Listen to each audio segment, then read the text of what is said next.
এই সেলফিশ ওয়ার্ল্ডে জানো তো, তোমাকে কেউ যদি আপন করে সে হচ্ছে প্রকৃতি।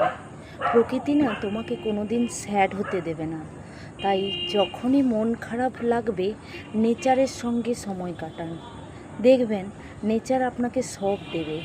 তাই কারুর পিছনে টাইম ওয়েস্ট না করে নিজেকে টাইম দিন, দেখবেন নিজেকে ভালো লাগছে, তাহলেই আপনি ভালো থাকবেন। চারিদিকে পুরো নেগেটিভ মানুষের ভর্তি, আপনাকে কোনো দিন পজিটিভ কিছু এসে বলবে না। তাই যখনই কোনো কিছু নেগেটিভ দেখছেন ওখান থেকে হয় নেগলেক্ট করবেন বা ইগনোর করবেন। ওই কথা বাড়িয়ে কোনো কিছু লাভ নেই। মানুষ যেটাতে রায় বানিয়ে নেয় সে কোনো দিন ওই রায় থেকে সরে না। তাই নিজেকে পজিটিভ থাকার জন্য যা কিছু করতে হয় সেটাই করুন, তাহলেই ভালো থাকবেন।